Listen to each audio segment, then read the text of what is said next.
Bonjour et bienvenue sur le guide de la publicité Facebook 2.018. Alors pourquoi 2.018? Tout simplement parce que c'est la deuxième fois que je fais un guide sur la publicité Facebook comme ça. Et pourquoi 2.018? Parce que ce guide sera vraiment à jour. Il sera vraiment votre guide step by step pour la publicité Facebook en 2018. Parce que voilà, Facebook a fait pas mal de changements ces derniers temps, donc on va voir tout ça rapidement dans cette formation. Donc notre programme, on va commencer tout d'abord avec une petite présentation de moi, qui je suis, pour vous parler de pub Facebook, etc. Mes expériences, et puis aussi du contexte, pourquoi la pub Facebook est si populaire et pourquoi tout le monde en parle. Donc on va voir justement pourquoi c'est important de se former, de se spécialiser sur la pub Facebook. On verra ensuite donc Facebook for Business avec le Business Manager, qui est donc une console de gestion pour tous les outils Facebook. Donc on va voir pourquoi c'est primordial de l'utiliser et comment l'utiliser.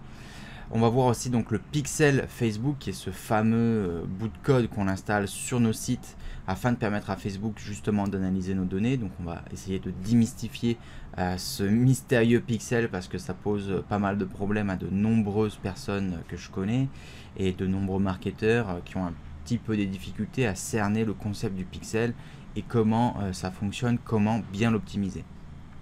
On verra aussi donc les statistiques d'audience avec l'outil de statistiques d'audience, qui est donc un outil fourni par Facebook afin de faire tout ce qui est recherche sur les audiences, structure d'une campagne, ensemble de publicité et publicité. Donc ça, la partie 4 jusqu'à la partie 6, ça consiste à justement créer une campagne publicitaire Facebook. Donc on va voir le guide un petit peu de A à Z, comment structurer vos campagnes et comment les paramétrer afin que ce soit efficace. Donc on va voir pour tout ce qui est campagne test dans un premier temps, donc les tests de produits afin de trouver justement nos produits winners.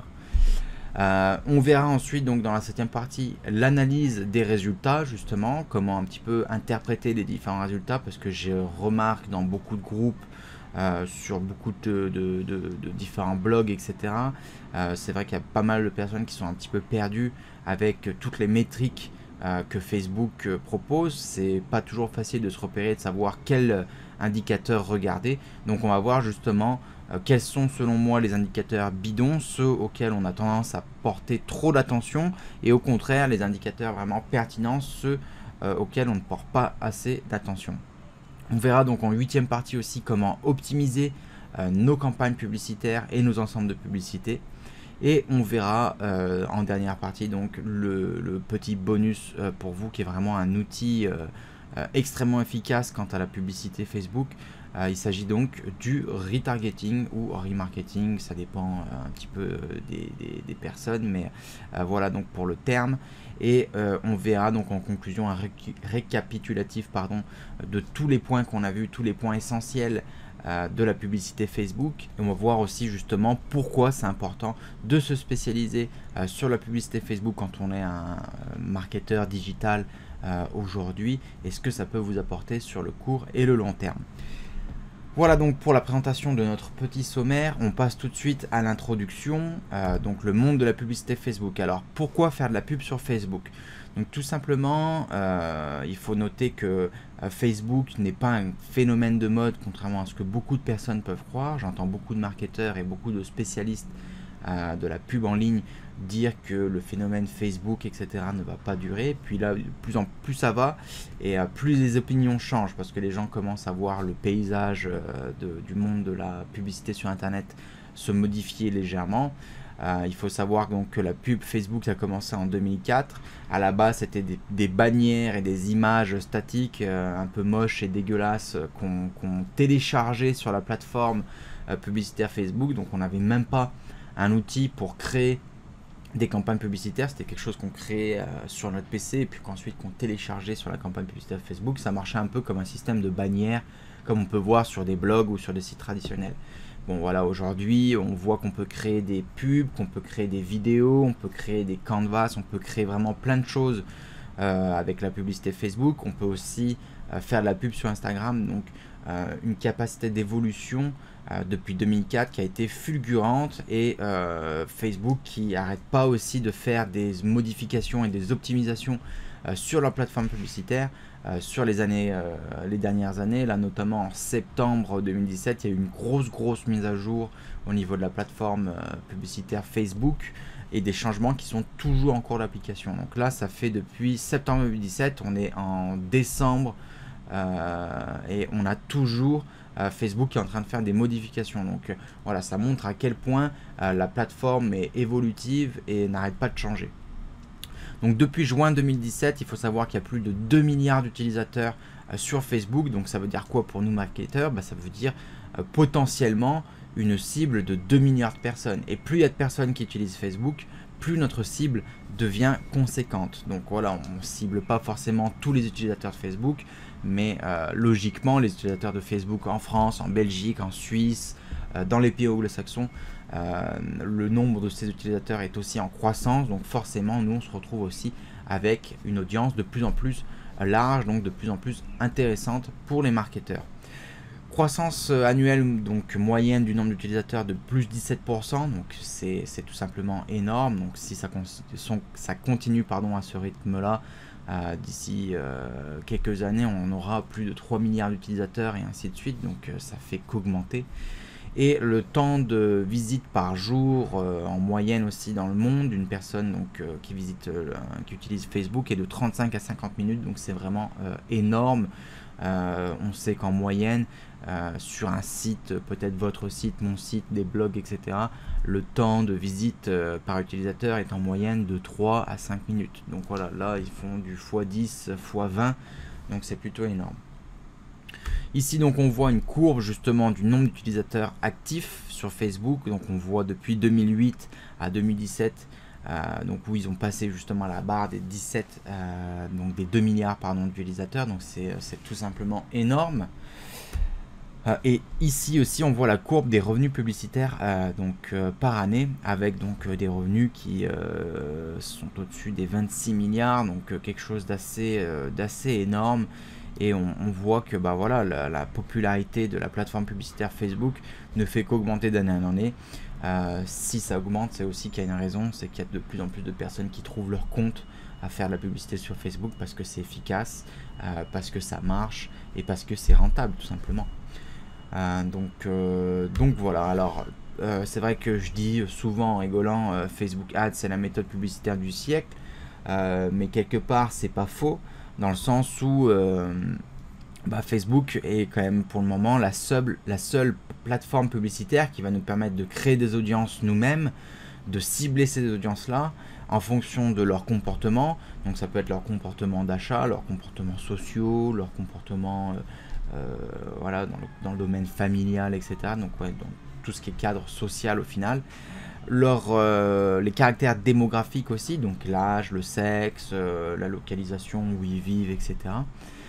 Les personnes aussi donc qui like ou qui suivent certaines pages ou des entreprises aussi sur Facebook.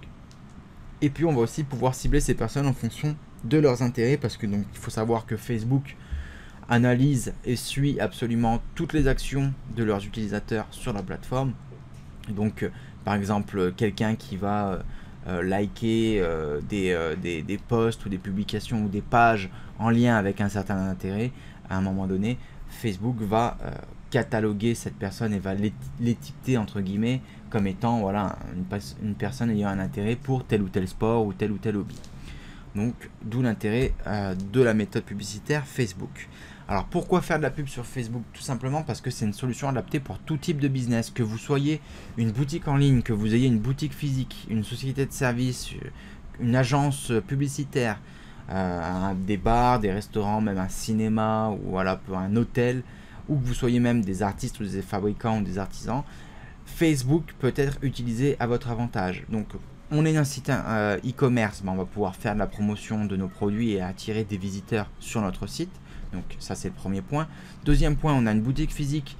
Par exemple, on a une boutique physique dans un arrondissement de Lyon ou de Paris, dans un coin précis. On va pouvoir cibler les personnes dans un rayon de 10, 20 ou même de 50 km autour de notre magasin, de notre boutique. Donc plutôt intéressant aussi. Pareil quand on est une boutique ambulante, par exemple, qu'on fait des marchés, des foires, des salons, on peut faire de la promotion sur Facebook en disant bah voilà, aujourd'hui votre vendeur de fromage préféré est présent dans la ville de Pétaouchnok.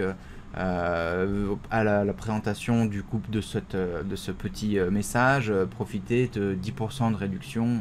Voilà, quelque chose comme ça. Après, donc, il faut être créatif et les limites sont sans fin pour justement toucher vos audiences, mais c'est pour vous donner quelques exemples, comme quoi ça peut être adapté aussi pour des boutiques physiques ou ambulantes. Une société de service, bah voilà, je suis demain plombier ou avocat ou notaire, bah pareil, je peux faire connaître mes services sur Facebook auprès des gens de ma région ou du moins de ma zone de chalandise. Donc intéressant là-dessus aussi pour cibler voilà, les personnes vraiment dans les environs qui vont être intéressées par nos services. Une agence pub, pareil, bah demain, voilà, je suis basé sur une petite ville qui a peut-être pas forcément d'agence de communication, d'agence web spécialisée sur Facebook. Je veux dire, demain, si vous descendez dans la rue ou que vous connaissez des gens, que vous avez fait du porte-à-porte, que vous allez voir différents commerçants, différentes entreprises dans votre ville, que vous leur dites, voilà, moi je suis spécialiste Facebook, je peux vous amener du trafic sur votre site, je peux vous amener des contacts, je peux vous amener du business. Tout ce que vous avez à faire, c'est voilà, faire une campagne test. On fait un budget de, je sais pas, 200 euros par exemple pour cette semaine. Si vous êtes content de mes services, après vous me payez un certain pourcentage de votre budget ou vous me payez un tarif certains mois. Voilà, si quelqu'un qui est un petit peu, on va dire, l'esprit entrepreneur, qui a envie de développer son business, moi je suis commerçant, je suis pas spécialisé dans le monde du e-commerce ou la publicité Facebook. On me dit aujourd'hui je peux te ramener 200 euros de plus par jour en vente. Faut être un petit peu stupide pour dire non, quoi. Donc voilà, ça aussi c'est quelque chose qui n'est pas négligeable et on peut utiliser les compétences de la publicité Facebook, non pas seulement pour promouvoir sa boutique ou ses services, mais aussi pour promouvoir les services des autres et les boutiques des autres. Donc ça c'est aussi une corde à votre arc que vous pouvez rajouter qui n'est pas négligeable. Donc pour les bars et les restaurants, bah pareil, on va pouvoir cibler les gens dans les environs, on va pouvoir faire des offres, par exemple cibler les entreprises, dire voilà, bah, on organise des séminaires où les entreprises sont bienvenues pour les pôles d'entreprise ou les choses comme ça, les repas d'entreprise. Donc là-dessus aussi ça peut être intéressant. Pareil pour faire tout ce qui est promotion de, voilà, de votre restaurant, par exemple, bah, réserver votre table à l'avance et profiter d'un dessert gratuit ou voilà, quelque chose comme ça. Donc après c'est à vous de créer des offres intéressantes. Et puis bah, pour les fabricants, les artisans, pareil, on a toujours l'idée de se dire bah, le petit artiste dans son atelier ou le petit artisan dans son atelier, il va vendre des produits uniquement aux personnes qui passent dans les environs, qui vont s'arrêter dans sa boutique, etc. Et bah là non, justement Facebook nous donne la possibilité de faire connaître les créations de ces artistes et de ces artisans justement, plus qu'aux simples personnes qui s'arrêtent dans leur boutique. Voilà, donc Facebook peut vraiment être intéressant sur tous ces différents aspects. Alors moi qui suis-je, mon histoire, donc bah, je m'appelle Émeric Chamard, je suis basé sur Hong Kong depuis 6 ans maintenant. À la base je suis originaire de la région grenobloise, de Voiron plus précisément, donc une petite ville en province, en Isère, dans la région Rhône-Alpes. Donc je suis parti sur Hong Kong après l'obtention de mon diplôme de commerce international. J'ai obtenu un diplôme, donc un master en commerce international auprès donc de l'ESC Dijon, donc l'école supérieure de commerce de Dijon. Et après donc l'obtention de mon diplôme, j'ai recherché du boulot en France pendant environ une année. Je trouvais pas chaussure à mon pied, je trouvais pas même pas de CDD ou de petits boulots dans la région adaptés, on va dire, à mes connaissances, à mes compétences, à mes études, quoi, à ce que j'avais fait. J'aurais même pris un boulot, je veux dire, de vendeur ou voilà, quelque chose en lien avec le commerce ou le marketing. À cette époque, j'aurais accepté juste pour avoir un boulot et pour pouvoir me lancer. Bah, je trouvais même pas de choses comme ça, donc en fait je bossais à l'usine, je faisais les 3-8 en intérim, donc ça m'a permis de mettre pas mal d'argent de côté. Et puis après moi je suis parti sur Hong Kong en fait au bout d'un an parce que je trouvais pas de boulot. Toutes les propositions que j'avais c'était sur Paris, ça me plaisait moyennement d'aller vivre sur Paris, donc je me suis dit quitte à vivre sur une grande ville autant aller sur Hong Kong. J'ai des expériences sur Hong Kong, j'ai un petit réseau là-bas. j'ai déjà fait des stages, etc. Parce que j'ai mon frère qui vit sur Hong Kong aussi depuis un moment. Donc je me suis dit, allez, je me jette, je me lance. Voilà, j'ai pris mon billet d'avion, je suis parti sur Hong Kong. Au début, j'ai vécu un peu chez mon frère, un peu à l'hôtel, et puis après, j'ai trouvé un boulot, je me suis installé, etc. Et puis petit à petit, l'oiseau a fait son nid. Donc voilà, moi là-bas sur Hong Kong, quand je suis arrivé, j'avais déjà des petits business dans le e-commerce. Je faisais du business sur eBay, sur Amazon, et puis sur des plateformes comme ça un petit peu en Europe et aux États-Unis. J'achetais des produits en Asie que je revendais, donc surtout tout ce qui est électronique, jeux vidéo. Un peu de produits de manga aussi, mais je me faisais conseiller par des amis parce que je ne suis pas expert là-dedans. Mais voilà, j'importais un peu des produits d'Asie que je revendais.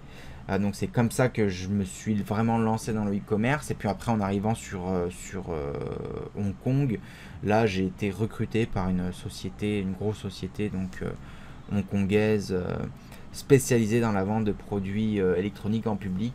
Et là donc j'étais en charge, au début j'étais responsable du marché français. Au bout d'un an, j'ai sorti les meilleurs chiffres de la boîte. C'est le marché français a vraiment explosé. C'était vraiment le marché, le plus gros marché. C'est devenu le plus gros marché de la société. Du coup, j'ai été nommé directeur du e-commerce et du marketing digital. Et donc là, je m'occupais d'une équipe de 20 personnes. Je m'occupais aussi des marchés francophones, européens et anglo-saxons, donc Amérique du Nord, Europe et aussi Asie-Pacifique. Donc ce qui m'a permis vraiment de me former à plein de différentes choses dans le e-commerce et plein de différents marchés. Voilà, formé en autodidacte et aussi formé avec mes anciens managers, mes anciens directeurs, etc. Parce qu'à la base j'étais salarié, pas toujours entrepreneur. Et puis ensuite j'ai été débauché par un gros groupe français dans la grande distribution pendant à peu près un an, et puis sur un projet en fait qui a pas abouti. Et donc ensuite, suite à une restructuration, moi j'ai été donc remercié de mes fonctions, et là je me suis lancé donc dans le business. Donc c'est là que j'ai créé vraiment, que j'ai développé on va dire mes boutiques en ligne, parce que j'avais toujours mes petites boutiques en ligne que je développais, mais c'était plus du hobby, voilà, un passe-temps. Et là je me suis vraiment lancé à fond, et j'ai aussi eu pas mal de propositions à ce moment-là de consulting, des gens voilà, qui étaient intéressés pour m'embaucher en tant que consulting. Donc c'est comme ça que je me suis mis à mon compte et que je me suis lancé. Et puis donc petit à petit, à force de former les gens aussi de ma famille et des amis au e-commerce, je me suis dit pourquoi pas mettre ça sur le format vidéo. J'avais vu aussi pas mal de marketeurs américains faire comme ça. Je me suis dit c'est intéressant. Et puis humainement c'est une expérience enrichissante, donc pourquoi pas. Et puis voilà, donc c'est comme ça que je me suis lancé vraiment dans le coaching. Mais à la base, moi donc 10 ans d'expérience dans le e-commerce, donc c'est pas nouveau pour moi. Je me suis pas lancé hier, je me suis pas formé en achetant des formations de marketeurs américains ou français, etc., que j'ai ensuite adapté à ma sauce et puis que je vous ressors et que je vous revends derrière. Je me verrais mal faire ça. Je trouve que c'est pas non plus très très honnête, quoi. Voilà, c'est comme si demain j'apprends l'anglais ou le chinois, je veux dire, et puis ça fait 6 mois que je parle le chinois, puis je vous dis bon voilà, je suis un pro du chinois, je vais vous apprendre le chinois. Est-ce que vous me choisiriez comme prof de chinois? Je pense pas. Donc voilà, pour moi c'est pareil donc dans le e-commerce. Donc j'ai une expérience qui est quand même prouvée et établie dans ce domaine-là. Et puis j'ai des business en ligne moi-même, donc je fais des business, j'ai environ 3 boutiques en ligne. Il y en a que je revends petit à petit, etc. Il y a des boutiques que je garde aussi parce que c'est mes bébés, c'est mes projets. Et après, donc moi je fais 80% du stock et 20% dropshipping. Donc voilà, le dropshipping pour moi c'est plus quelque chose qui permet de lancer des nouveaux sites, de tester des concepts, tester des produits. Mais le gros de mon business est vraiment sur du stock. Donc voilà justement les résultats d'une de mes boutiques ouvertes. Alors il n'y a pas moins de 5 mois maintenant, ça va faire 8 mois. Parce qu'à l'époque où j'avais pris ce screenshot, ça faisait 5 mois. Là ça fait 8 mois que j'ai cette boutique. Je referai une vidéo prochainement sur ma chaîne où je vais justement parler de mes résultats. Donc vous verrez, je vais représenter cette boutique. Donc la courbe sera identique. Donc vous verrez que voilà, c'est la même boutique, que c'est pas une boutique que j'ai eu à un moment donné ou que c'est un screenshot que j'ai eu je sais pas où. Donc voilà, vous verrez que c'est bien une vraie boutique et un vrai screenshot. Donc sur cette boutique, j'ai fait un peu moins de 5 mois, donc 230 000 euros de chiffre d'affaires avec un profit net de 30%. En réalité, c'est 40% sur le marché hongkongais parce que j'ai très peu de taxes ici et très peu de frais. Mais voilà, si on va dire dans le contexte, si j'étais en Europe ou en France, je pense que j'aurais sorti un profit net de 30%. Donc pas un bénéfice, un profit net après impôt, après taxes, etc. Donc après, en France, je sais qu'on paye une taxe aussi sur les profits. Ici, on ne paye rien. Donc voilà, enfin si on paye justement ici que sur les profits, mais on ne paye pas sur les bénéfices ou sur le reste. Voilà, plutôt intéressant ici en termes fiscal. Donc voilà, en France, ça serait plus du 40% de profit net. Une projection sur 12 mois en se basant sur ces chiffres-là, ça ferait un chiffre d'affaires de 700 000. Bon, je pense que normalement, ça devrait atteindre les 1 million, j'espère. Voilà, donc ce qui ferait en se basant sur un chiffre d'affaires de 700 000, 210 000 euros donc, de profit net sur 12 mois, soit un salaire net mensuel de 18 000 euros environ. Ce que je ne me sors pas, bien sûr, je réinvestis une partie de cet argent dans mes business. Ça serait un peu stupide de ma part de prendre les 18 000 euros complets et de ne pas réinvestir dans le business parce que en termes de cash flow, mon business ne durerait pas longtemps sinon. Donc voilà pour ce qui est des chiffres un petit peu sur ma boutique. N'hésitez pas si vous avez des questions et on se retrouve plus loin au prochain module où on va parler justement du business manager.